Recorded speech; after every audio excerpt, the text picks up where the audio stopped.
प्रदेश विशेषमा आज हामीसँग हुनेछन्। निर्वाचन आयोगले सुरु गर्यो स्थानीय तहको निर्वाचन तयारी, मतदाता नामावली मध्यावधि गर्ने काम अन्तिम चरणमा। कार्यकाल सकिने लाग्दा समेत कतिपय स्थानीय तहको केन्द्र तोकिएन, जनप्रतिनिधिसँग छैन जवाफ। सुदूरपश्चिमका 10 विमानस्थललाई करिब 1.5 अर्बको बजेट, अन्तर्राष्ट्रिय स्तरको विमानस्थल बनाउन पर्यटन व्यवसायको माग। र सल्यानमा भौतिक पूर्वाधारको अभावले विद्यालयका भवन जीर्ण, चिसोले विद्यार्थी बिरामी, पठन पाठनमा समस्या। नमस्कार, म सरू सिंह थापा। यी थिए प्रदेश विशेषमा आजका सामग्री।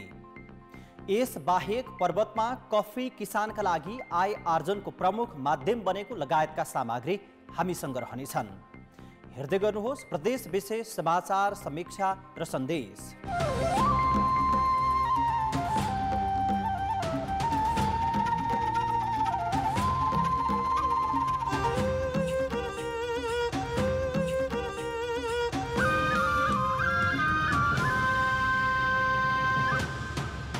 प्रदेश विशेष presented by Asian Paints। सुरुमा प्रदेश संक्षेप।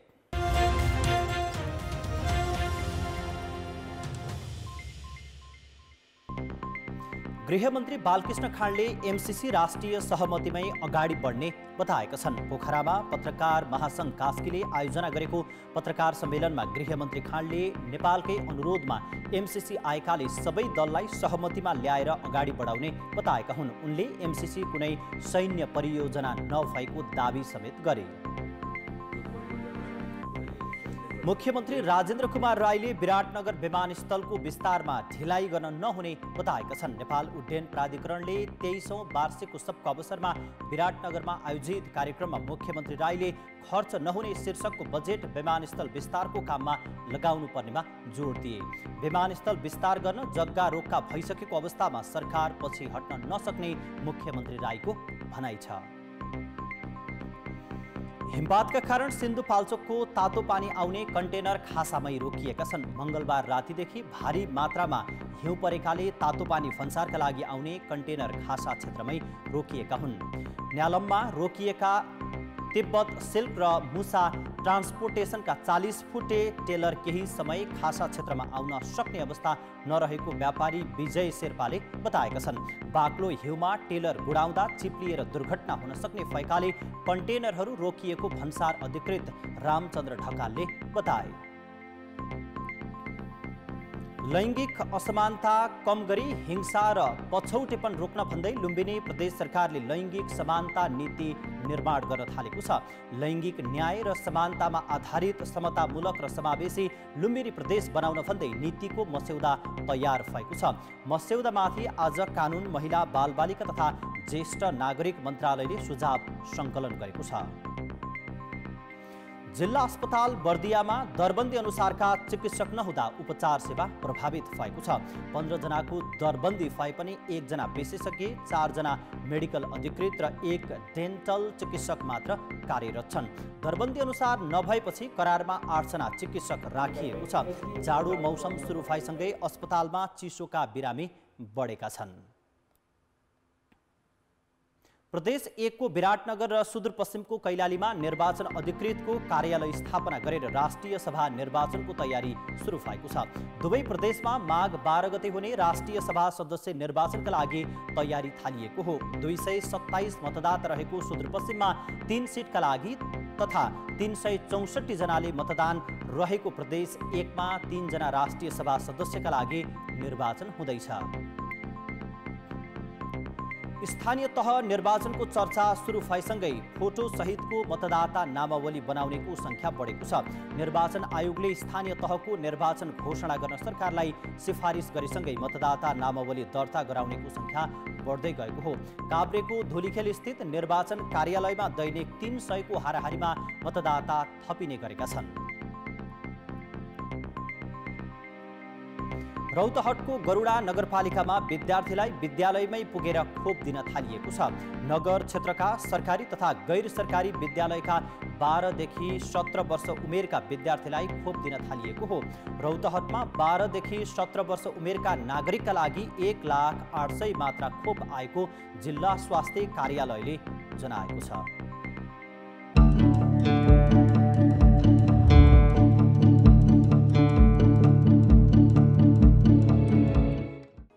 प्रदेश विशेषमा पुनः स्वागत छ। एमबीबीएसमा अतिरिक्त शुल्क बुझाउने विद्यार्थीलाई मात्रै पढाइरहेको विराटनगर स्थित नोबेल मेडिकल कलेज प्रशासनले 5 दिन कक्षा सञ्चालन बन्द गरेको छ। छात्रवृत्ति र विदेशी विद्यार्थीलाई मात्रै कक्षामा छिर्न दिएको कलेजले अभिभावकलाई जानकारी दिँदै 5 दिन कक्षा रोक्ने जनाएको छ। चिकित्सा शिक्षा आयोग र विश्वविद्यालयले तोकेको भन्दा 5 लाख अतिरिक्त रकम माग गर्दै कलेजले विद्यार्थी र अभिभावकलाई दबाब दिँदै आएको छ। अवैध रकम तिर्न नमान्ने विद्यार्थी कलेजले गेटबाटै पठाइरहेको छ भने तिर्नका लागि मानसिक दबाब समेत दिइरहेको गुनासो विद्यार्थीको छ। यता कतिपय अभिभावकले अहिले भइरहेको विरोध मत्थर पार्न कक्षा बन्दको बहाना गरिएको आरोप लगाएका छन्। महेन्द्रनगरमा 3 पाङ्ग्रे सवारी साधनको चाप बढेसँगै ट्राफिक व्यवस्थापनमा समस्या भएको छ। स्थानीय तहमै दर्ता गरी सञ्चालन हुने 3 पाङ्ग्रे सवारीले यात्रुसँग जथाभावी भाडा लिने र रुट समेत कायम नहुँदा व्यवस्थापनमा समस्या भएको हो। कञ्चनपुरमा करिब 3,000 को सङ्ख्यामा अटो रिक्सा सञ्चालनमा रहेका छन्। तीमध्ये करिब 1,500 सदरमुकाम महेन्द्रनगर बजार क्षेत्रमा मात्रै सञ्चालनमा रहेका छन्। ट्राफिक कार्यालयका अनुसार धेरैले चालक अनुमति पत्र समेत लिएका छैनन्। निर्वाचन आयोगले देशका सबै स्थानीय तहको निर्वाचन वैशाखमा गर्ने गरी प्रस्ताव सहित प्रक्रिया अघि बढाएसँगै गृह मन्त्रालयले मातहतका निकायसँग निर्वाचनका लागि आवश्यक पर्ने साधन स्रोतको सम्पूर्ण विवरण तत्काल मन्त्रालयलाई उपलब्ध गराउन निर्देशन दिएको छ। मन्त्रालयको आदेशपछि प्रहरी प्रशासनका अधिकारीले जिल्लाबाट चुनावका लागि नभई नहुने साधन स्रोत सहितको विवरण गृह मन्त्रालयलाई पठाएका छन्। प्रमुख निर्वाचन आयुक्त सहित आयोगका पदाधिकारीले प्रधानमन्त्री शेरबहादुर देउवालाई भेटेर स्थानीय तहको निर्वाचनका बारेमा परामर्श गरेकै दिन पुस 9 गते जिल्ला प्रशासन कार्यालय बाँकेले गृह मन्त्रालयलाई स्थानीय निर्वाचनका लागि चाहिने भौतिक साधन स्रोतसँगै आर्थिक र जनशक्तिको विवरण पठाइसकेको थियो। त्यही दिन आयोगका अधिकारीले प्रधानमन्त्री देउवा समक्ष स्थानीय तहको निर्वाचन वैशाखमा गर्ने प्रस्ताव गरेका थिए। आयोगले प्रस्ताव गरेकै समयमा निर्वाचन गराउन तयार रहेका प्रधानमन्त्रीकै आदेशमा पूर्व तयारी थालिएको हो। प्रशासनका अनुसार निर्वाचनका लागि पैसा, सवारी साधन, कर्मचारी र सुरक्षाकर्मीको आवश्यकता हुन्छ। कार्यालय सञ्चालन खर्च, त्यस्तै गरी हामीले अनुगमनको लागि अनुगमन मूल्याङ्कन खर्च भन्ने हुन्छ, त्यस्तै गरी विविध खर्च, सञ्चारको लागि अनि सवारी साधन मर्मतको लागि भनेर हामीले चाहिँ त्यस्तै बैठक सञ्चालनको लागि भनेर चाहिँ अहिले यी मुख्य शीर्षकहरू यो हो। सरकारले राष्ट्रिय सभाको निर्वाचनका लागि माघ 12 गतेको मिति तय गरिसकेको छ। राष्ट्रिय सभाका मनोनित 1 सहित 20 जना सदस्यको पदावधि आउँदो फागुन 20 मा समाप्त हुने भएपछि निर्वाचन भए लगतै स्थानीय तहको निर्वाचन गराउने गरी तयारी भइरहेकाले देशका सबै गृह प्रशासन आन्तरिक तयारीमा जुटेका छन्। बजेटको कति आवश्यक पर्छ, जनशक्ति कति आवश्यक पर्छ भन्ने कुरा चाहिँ स्थानीय तहका पदाधिकारीहरूसँग र निर्वाचन कार्यालयसँग बसेर हामीले विस्तृत रूपमा छलफल गरेर यसलाई चाहिँ हामीले अगाडि बढाउँछौँ र त्यो छलफलको क्रममा छौँ। हामी म्यादी प्रहरी विगतमा पनि भर्ना गरेर नै सुरक्षाको व्यवस्थापन गरे हो। त्यो हुनाले चाहिँ सुरक्षाकर्मीमा केही समस्या पर्ला, तर कर्मचारीहरूमा चाहिँ हामीलाई चाहिँ मोरङ जिल्लामा चाहिँ कर्मचारीको समस्या पर्ने देखिँदैन। स्थानीय तह निर्वाचन ऐन 2073 को व्यवस्था बमोजिम 2079 जेठ 5 गते स्थानीय तहका पदाधिकारीहरूको पदावधि समाप्त हुने हुँदा संविधानको धारा 225 बमोजिम कार्यकाल समाप्त भएको 6 महिनाभित्र निर्वाचन गराउनु पर्ने व्यवस्था छ। त्यसका लागि मतदाता नामावली अद्यावधिक गर्ने काम अन्तिम चरणमा पुगेको छ।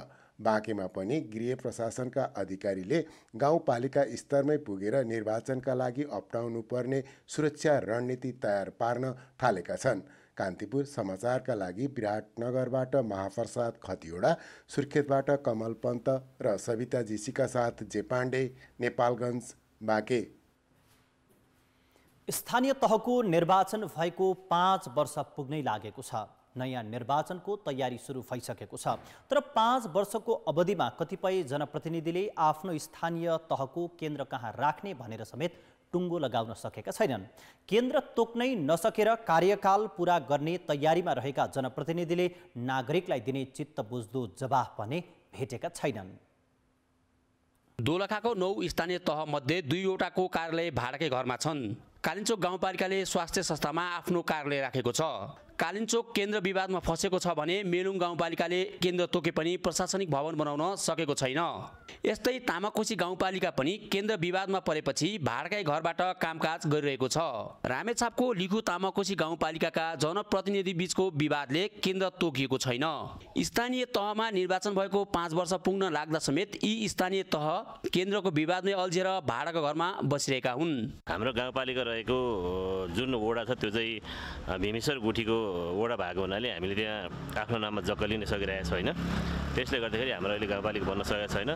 दोलखा र रामेछापको जस्तै सिन्धुपाल्चोकका 7 स्थानीय तह पनि केन्द्र विवादले घेरिएका छन्। चौतारा, इन्द्रावती, मेलम्ची, लिसङ्कुपाखर र 5 पोखरी बाहेक सबैले भाडाकै घरबाट पहिलो 5 वर्ष कार्यकाल पूरा गर्दैछन्। जनप्रतिनिधिहरूले केन्द्रसम्म टुङ्गो लगाउन नसकेपछि स्थानीय तहको आफ्नै भवन बन्न सकेको छैन। खरिद गर्न चाहिँ नेपाल सरकारको चाहिँ मन्त्री परिषदको निर्णय गरेपछि मात्रै खरिद गर्न पाउने प्रक्रिया सुरुदेखि राखेको 3 वर्षसम्म त्यो कुनै निर्णय भएन। त्यसो भएपछि हामी एकदम सङ्कटमा पर्यौँ। हामीले चाहिँ जनताको बिचमा गएर कुरा राख्यौँ, यो कारणले जग्गा खरिद गर्न सकेनौँ भनेपछि उहाँहरूले अहिले 3 वर्षपछि जग्गा दिनुभयो।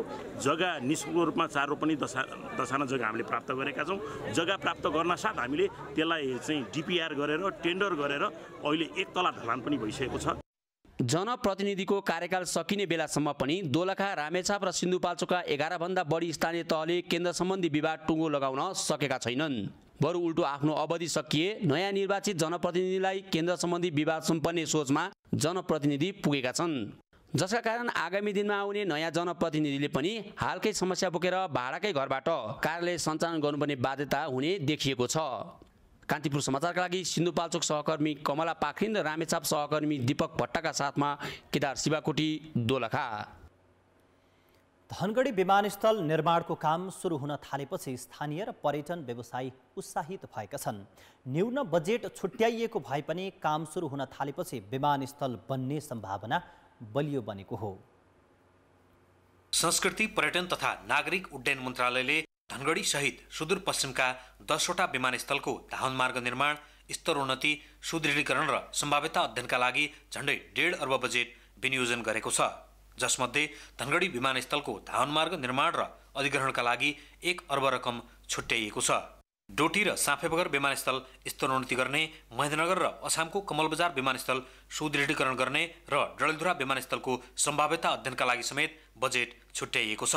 एयरबस 320 बोइङ 737 भन्ने मिडियम टाइपको एयरक्राफ्टहरू जसको टेक अफ वेट चाहिँ 1,36,000 केजी भन्दा बिलो हुन्छ, त्यस्तो जहाजहरूलाई ल्यान्ड गर्न सक्ने खालको एयरपोर्ट एकदम इन्टरनेसनल सिभिल एभिएसन अर्गनाइजेसन आइकाओको स्ट्यान्डर्ड अनुसारको चाहिँ फुल फेज्ड त्यो टाइप एयरक्राफ्टलाई चाहिँ फुल फेज सबै चिजहरू पुग्ने खालको चाहिँ रनवे बनाउन खोजेको। धनगढी विमानस्थलमा हाल 1800 मिटर धावनमार्ग छ। त्यसलाई यथावत राखी ट्याक्सी वेका रूपमा प्रयोग गर्ने र उत्तरतर्फ 2550 मिटर नयाँ धावनमार्ग निर्माण गरिने भएको छ। विमानस्थल निर्माणको माग गर्दै सङ्घर्ष समिति गठन गरेर आन्दोलनमा उत्रिएका स्थानीयले बजेट न्यून भएको गुनासो गरेका छन्। बजेट कम्तीमा यहाँको मूल्याङ्कन कति चाहिन्छ त्यसका आधारमा बजेट छुट्याइनु पर्थ्यो र यदि यो बजेट छुट्याएर होइन हामी प्लानिङका लागि हो भनिदिया भए पनि यो शङ्का हुँदैन थियो। तर एक के भनेको छ भने हामी अधिग्रहण गर्नका लागि र रनवे बनाउनका लागि बजेट हो र बजेट चाहिँ 1 अर्ब हो भने चाहिँ यो हास्यास्पद छ। जग्गा अधिग्रहण गर्दा 250 बिघा जमिन अधिग्रहण गर्छु भनेको छ। अधिग्रहण गर्दा कुन ठाउँमा हो अधिग्रहण तत्कालीन गरेर त्यो व्यक्ति म पढौँला अर्को पढौँला एबिसिडी जुनसुकै परे पनि त्यसलाई राम्रोसँग मुआवजा दिएर अर्को ठाउँमा त्यसले पनि केही व्यवस्था गर्न सकोस् भन्ने हाम्रो यो हो सरकारसँग माग। सुदूरपश्चिम प्रदेशका पर्यटन व्यवसायीले धनगढी विमानस्थललाई अन्तर्राष्ट्रिय स्तरको बनाइनुपर्ने माग गर्दै आएका छन्। अब विमानस्थल निर्माणको काम सुरु भएको र बजेट समेत विनियोजन भएकाले चाँडै सम्पन्न हुने अपेक्षा गरेका छन्। यहाँ ह्याङ्गरहरू र नाइट स्टेको सुविधा भयो भनेपछि हामीले एउटा ट्विन आटर र 2टा हेलिकप्टरलाई माउन्टेन फ्लाइटहरू यताउति किसिमले मजाले बिजनेस दिन सक्छौँ र ढिलो भयो पनि यो एउटा राम्रो सम्भावनाको एयरपोर्ट हो। धनगढी विमानस्थलको धावनमार्ग निर्माणका लागि 250 बिघा अधिग्रहण गर्नुपर्ने हुन्छ, जसमा करिब 500 परिवार बसोबास गरिरहेका छन्। कान्तिपुर समाचारका लागि क्यामेरामा सुदीप थापाका साथमा टेकराज जोशी, धनगढी, कैलाली। प्रदेश विशेषमा आजको राउन्ड अप। निर्वाचन आयोगले सुरु गर्यो स्थानीय तहको निर्वाचन तयारी। मतदाता नामावली अद्यावधिक गर्ने काम अन्तिम चरणमा। कार्यकाल सकिने लाग्दा समेत कतिपय स्थानीय तहको केन्द्र तोकेनन्, जनप्रतिनिधिसँग छैन जवाफ। सुदूरपश्चिमका 10 विमानस्थललाई करिब 1.5 अर्बको बजेट। अन्तर्राष्ट्रिय स्तरको विमानस्थल बनाउन पर्यटन व्यवसायको माग। सल्यानमा भौतिक पूर्वाधारको अभावले विद्यालयका भवन जीर्ण, चिसोले विद्यार्थी बिरामी, पठन पाठनमा समस्या। र पर्वतमा कफी बन्यो किसानका लागि आय आर्जनको प्रमुख माध्यम। वर्षेनी 1 करोड।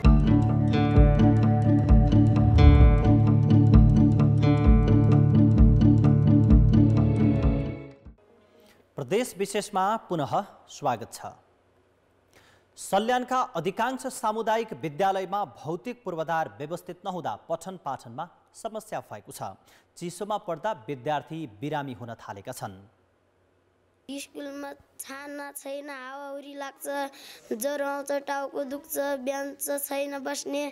पुस महिनाको चिसो, सुशील बिक जस्तै छाना उडाएका विद्यालयभित्र पढ्न बसेका यी बालबालिका कोठाभित्रै आधा कार्पेट राखेर जता घाम लाग्छ त्यतै बसेर पढ्ने गर्छन्। यो विद्यालयको छाना उडाएको 2 वर्ष भयो। खुल्ला आकाश र भुइँको चिसोले गर्दा यी बालबालिका बिरामी समेत हुन थालेका छन् भने पानी परेका दिन विद्यालय आउँदैनन्। जाडो लाग्छ अनि हावाहुरी आउँछ, स्कुलमा आउँदा पढ्ने मन लाग्दैन अनि ज्वरो आउँछ। हामीलाई जाडो लाग्छ, जाडो लागेपछि स्कुल आउने हुन्न। बनगाडको पिण्डी नगरपालिकाको महादेव आधारभूत विद्यालयका बालबालिकाको अवस्था पनि यो भन्दा फरक छैन। भवन जीर्ण हुँदा, ठुलो हावाहुरी र पानी परेका बेला भवन भत्किने डरले बालबालिका विद्यालय नै आउँदैनन्। यी त केही उदाहरण पात्र मात्र हुन्। सल्यानका सामुदायिक विद्यालय मध्ये अधिकांश विद्यालयको अवस्था दयनीय बनेको छ। पानी पर्न लाग्यो भने चाहिँ हामीले फेरि विद्यालयमा एउटै कक्षामा चाहिँ पढाउनु पर्ने स्थिति हुन्छ अथवा स्कुल बन्द गरेर चाहिँ बन्द गर्नुपर्ने स्थिति देखिन्छ। हाम्रो समस्याहरू पनि सुनवाई गर्ने कुनै ठाउँ छैन। सुनवाई गर्नलाई कहाँ जाने, कुनै त्यस्तो निकाय पनि छैन। सरकारले सामुदायिक विद्यालयमा शैक्षिक पूर्वाधार सामग्री सहित विद्यालयको शैक्षिक गुणस्तर सुधारको जिम्मेवारी लिनुपर्ने व्यवस्था गरेको छ। विद्यालयमा अनुगमन र लगानी बढे पनि सल्यानका अधिकांश विद्यालयमा भौतिक पूर्वाधार नै गतिलो छैन। यथेष्ट मात्रामा रकम अभावको कारणले माथिबाट रकम विनियोजन एकदम कम हुने पालिकाहरूमा स्थानीय तहमा भएको कारणले गर्दाखेरि भने जतिको जनताको चाहना अनुसार काम गर्न सकेका छैनौँ। सल्यानमा 443 प्राथमिक सामुदायिक विद्यालय र 51 संस्थागत विद्यालय छन् भने 89 वटा माध्यमिक विद्यालय रहेका छन्। जीर्ण भवन तत्काल मर्मत हुन सके बालबालिकालाई पठन पाठनमा सहज हुने थियो। कान्तिपुर समाचारका लागि सरिता चलाउने, सल्यान। पर्वतका किसानले कफी खेतीलाई आय आर्जनको प्रमुख माध्यम बनाएका छन्। जिल्लामा कफी खेतीबाट वर्षेनी 1 करोड रुपैयाँ भन्दा बढी भित्रने गरेको छ। नेपालमै पहिलो पटक कफीको माउबोट छनौट गरी स्वस्थ र गुणस्तरीय उत्पादन गर्न थालिएकाले विदेशबाट पनि माग आउन थालेको छ। पर्वत सहित छिमेकी बागलुङ र म्याग्दीका किसानले 10 वर्षदेखि कफी खेती गर्दै आएका छन्। यहाँका 4000 भन्दा बढी किसानले वार्षिक 15 मेट्रिक टन कफी सङ्कलन, प्रशोधन र बजारीकरण गर्दै आएका छन्। विभिन्न ब्रान्डका कफी तयार गरेर अन्तर्राष्ट्रिय बजारमा पनि पुर्याइने गरेको छ। यसको अन्तर्राष्ट्रिय बजार पनि राम्रो र कफीका पारखीहरूको लागि नेपाली कफीले राम्रो एउटा मार्केट लिइरहेको अवस्था छ। पर्वतमा उत्पादित कफी मात्र होइन, बिरुवा समेत बिक्री हुने गरेको छ। छिमेकी बागलुङ, म्याग्दी, कास्की, स्याङ्जा, गोर्खा, धादिङ लगायतका विभिन्न 15 भन्दा बढी जिल्लामा गुणस्तरीय कफीको बेर्ना बिक्री हुँदै आएको छ। कफीकै कारण कृषि उद्यमशीलताको विकासका साथै स्थानीय रोजगार समेत सृजना भएको छ। जग्गा जमिन केही छैन, अब त्यसो हुँदाखेरिमा जानेकै टाढी यहीँबाट लगेर रोजीरोटी चलाएकी छु। पर्वतमा ताजा कफीको मूल्य 90 रुपैयाँ, प्रशोधित ग्रिन बिन्सको 1200 देखि 1400 र रोस्ट बिन्स कफीको 14 देखि 1600 पर्ने भएकाले किसानले राम्रो आम्दानी गरेका हुन्। कान्तिपुर समाचारका लागि रामकृष्ण लामिछाने, पर्वत। प्रदेश विशेष आजका लागि यति नै। प्रदेश समाचारहरूका साथमा भोलि फेरि आउनेछौँ। कान्तिपुर टेलिभिजन हेर्दै गर्नुहोला। नमस्ते।